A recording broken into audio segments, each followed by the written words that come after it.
Both stimulus bills go up for a vote, but does one pass? Or is it just a lot of showmanship?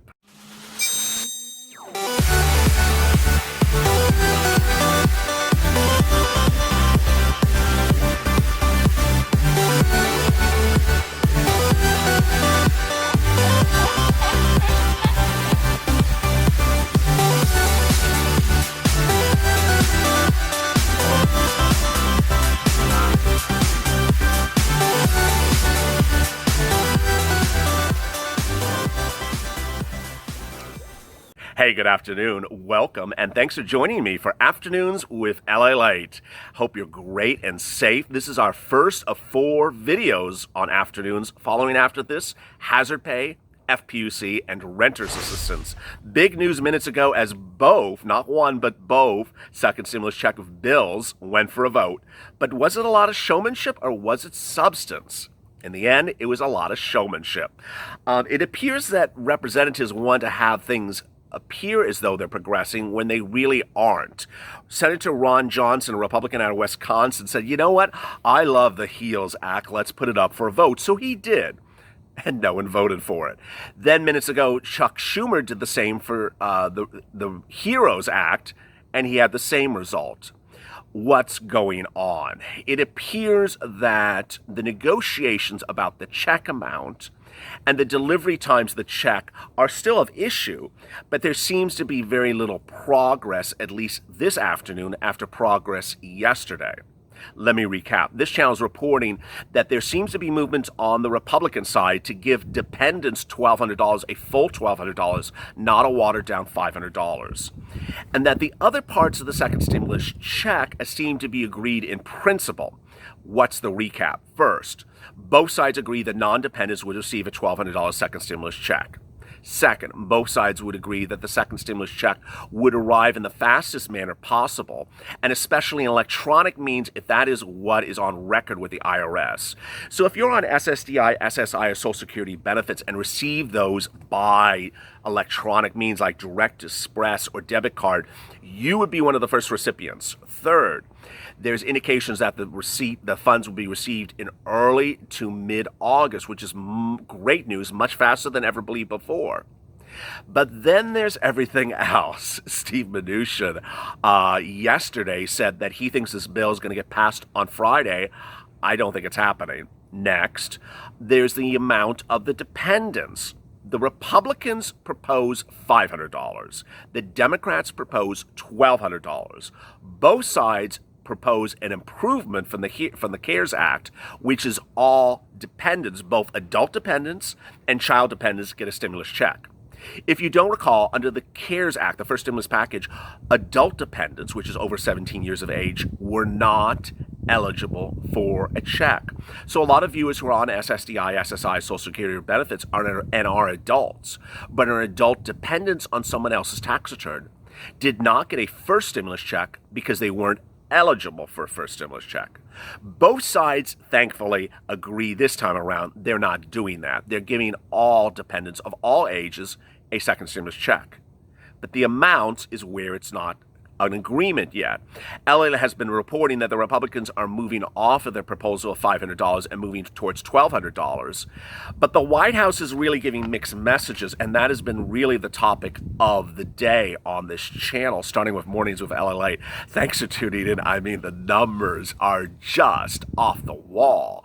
More about that in a second. But the president has been really the hero, I shouldn't use that expression, the heel of mixed messages, because today, apparently, he said he doesn't think $1,200 is enough and he wants to give more. Well, why didn't you give more when you wrote the bill on Monday? 2 weeks ago, the president slammed the Democrats for giving you a single $1,200 check and said that's not generous enough. $1,200 is not going to cut it, in his words.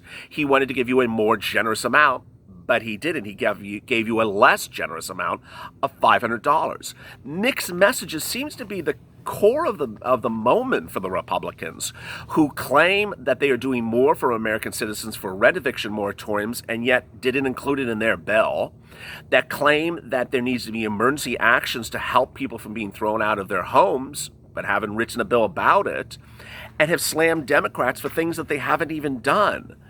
So where are we with the check? Well, negotiations continue, but not currently in the middle of Thursday afternoon as we sit here today. It's currently about 2 o'clock Pacific Standard Time.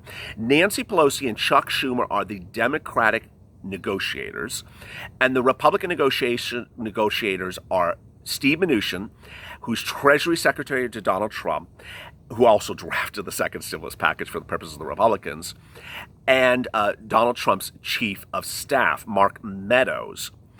The problem at the moment, but this is really only a problem for half a day, is that Nancy Pelosi says she can't negotiate because she's out of town in Atlanta for the wonderful, wonderful service for Representative Lewis today. But, you know, you're not taking horse and buggy, Nancy, so you can work on this tonight. It seems like these people make a lot of excuses not to get stuff done. The president is fully included in the inability to get stuff done. This is currently Thursday, in the last 3 days in which we've had the Republican proposal, which took 3 months to draft, the Republican leader, the president, has said little to nothing about the stimulus package. He talked about that he might support more than $1,200. Well, put it in paper, sir. Put it in paper. What is this chatter? He says he wants to support eviction moratorium, but he doesn't have it in his bill. He says he wants to do a lot more than other people are doing, but he hasn't done anything as to those subject matters. So where are we headed? It appears that a lot of people want to be showmen, but don't want to show. Whether it's Representative Johnson or Chuck Schumer, Congress is struggling to find common ground as initial jobless claims increase through the roof. If you didn't watch Mornings with LALATE, new jobless claims reached over 1.43 million new jobless claims this week alone. 19th consecutive week of unemployment claims, the worst in U.S. history. Next, GDP, which is an economic indicator of the strength of the U.S. economy, fell by 30%, more than 30%, the worst fall since the Great Depression. Third, and I'll be dealing with this on a later video today, rent eviction moratoriums is out of control, that nearly 40% of U.S. Americans are facing eviction at the very moment we're talking here today. Fifth, the Federal Reserve, which you know is one of the major institutions that govern the economy and our liquidity, dropped interest rates to their lowest rate we have seen in a very long time, almost 0%, to get the money flow going. Of course, the Federal Reserve has done little, if nothing, for the people during this pandemic. And then there's Mitch McConnell, which I always have to include. And he said this. He said that Republicans are refusing to engage with him and refusing to deal with him. It's ironic because he was the one who just yesterday said that he would not approve any second stimulus package unless he has his token insurance liability provision that says you can't sue anyone unless they intentionally hurt you because of this pandemic, and that he would not negotiate unless you include that in there. Cat calling the, kettle calling the, whatever, you know the expression. McConnell says either our Democratic colleagues come to the table or the American people won't get the help they need. Mitch doesn't even know where the table is. That's the problem. The sides have to resolve differences on a series of issues, and the Republicans want to cut unemployment rates from 600 to 200. As you know, new economic data today reveals that there's about 25 million people that will have lost upwards of 90% of their salary this week alone because the Republicans don't want to pay them a full salary. Whether it's Steve Mnuchin or Larry Kudlow or whoever we're talking about on this channel, the proposal to cut FPUC, which will be the third video of today, suggests that Americans should figure out how to survive during the American economy with 30% of their income not being provided from the federal government. Just figure it out where that 30% is going to come from. How about you figure out where 30% of your votes come from in the fall? Our friends on the other side are now scrambling, says Chuck Schumer. Well, how about getting everyone at the table negotiating? How about when Nancy's out of town? How about you negotiating with Mark Meadows, Chuck? Schumer and Pelosi both shot down a temporary fix. So this is also a strange rub involved. The Democrats are proposing no piecemeal. They don't want to do the stimulus check separately from anything else. They don't want to have 20 different bills. They want to have one package. Ironically, the Republicans on Monday debuted one package. And the one package was missing a lot of things that they claim are now in there. Well, the Republicans are coming back later today saying, hey, let's do a lot of different bills right now. Democrats are saying no. Ultimately, everyone is hurting. Finally, a message from this channel, which is really on point for what's happening today. As Americans laid to rest Representative Lewis, there was a common message today, and the message is certainly on point with the second stimulus check. The message is love and help. And at a time in which Americans need love and help, neither side of the political spectrum is helping them. Americans weren't told to stay at home, did not elect to stay at home. They were told to stay at home. They didn't tell their employers to fire them or lay them off. They were laid off. And when the pandemic spread, they had no job, they had no income, they had nothing to pay their electricity and their bills, and they had worked either all their entire life or had been veterans or had served this country and had done their service to either their employers or this country and thought that in a time of despair, their country would help them. They elected political officials that, in their hope, would always have their back in even the worst times. But did they? Absolutely not. This Congress had the audacity to take a vacation and to schedule more vacations and to schedule key benefits, which we are now talking on this channel every single day, like FPUC, to expire while they're on vacation. And to this day, they have never explained why they did it. Even worse, they've been stingy with stimulus. As this channel explained earlier today on Mornings with LALATE, stimulus is what's needed to save the American economy and to save the American citizen. And if you don't give enough stimulus, the future is very grim. A new economic report obtained by LALATE later this afternoon said that the inability of this group to give enough stimulus and to only give watered-down stimulus on both sides of the political spectrum could result in this economy being in a very bad shape for over a decade to come. It says that in times of despair, you have to throw an enormous amount of stimulus into a very big economy. You can't throw dips and dabs of little stimulus. So the Democrats really did not serve you right at all in proposing in the HEROES Act a single stimulus check of $1,200, which nearly every viewer of this channel, which now amounts to about 1 million viewers every 48 hours, nearly every single one has said $1,200 is not going to cut it. Not going to cut it that you have sat from, if you did receive the first stimulus check, from April, May, June, July, August, you're going to get a single $1,200 check, and that is supposed to stimulate your spending. Not a single one of those million viewers over 48 hours that this channel is now amassing thinks that $1,200 is enough. The vast majority say that they need multiple checks and that the multiple checks can't even be at $1,200. In fact, all major countries around the world have given multiple checks. And those multiple checks have been compounded with protections that people should not have to worry about, like eviction moratoriums. So where is this group of Congress going?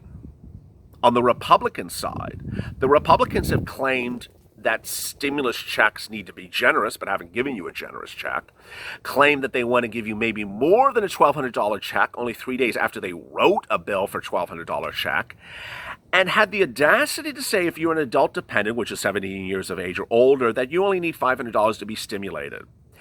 Nothing makes sense and is constantly contradictory. Earlier this week, the president said that he wants Americans to get back to schools because not having people back at schools will curb the economy and hurt the American economy, separate apart whether it would seriously endanger our children of America. But why then are you proposing that young 16-year-olds or 17-year-olds in high school only getting a $500 stimulus check? Why not give them a $1,200 stimulus check? Back to school spending is one of the biggest parts of retail in this country. And so this consistent path of being a cheap ass, I said that? Yeah, I'm going to say that. A cheap ass from both the Republicans and Democrats for money that's not theirs, for people who have, many of which have never worked a single day in their life and have been elected officials living off the American taxpayers' money and getting rich at being elected officials when in time of need are not helping you. It's cause concern why they entered politics, because ultimately they're elected to help you in times of despair. And times of despair call for a lot of help, not a little bit.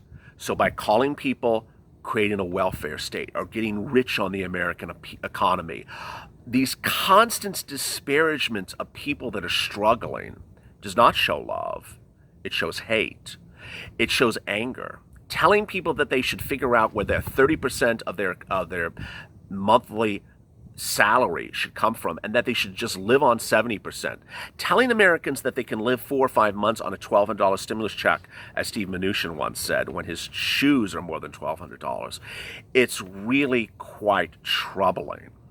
Ultimately, I hope, and I will be here with you, and I'm not going anywhere, that we stay motivated, stay positive, and stay informed, but I also want you to speak up. Share this video, like it, post it on Twitter, post it on Facebook. We're at LALate on Twitter. On Instagram, we're at LALate and with an underscore below it. Facebook, we're LALate News as a one big word. But post it to your congressmen, post it to your senators. Tell them this is not enough. You aren't doing enough. And hopefully, they'll get the message. Later today, big updates about FPUC hazard pay, which, seems to be that thing that no one wants to talk about, and rent assistance. And this evenings of LALate. As always, stay informed, stay educated, stay positive, and thank you for joining us. Stay with LALate for more.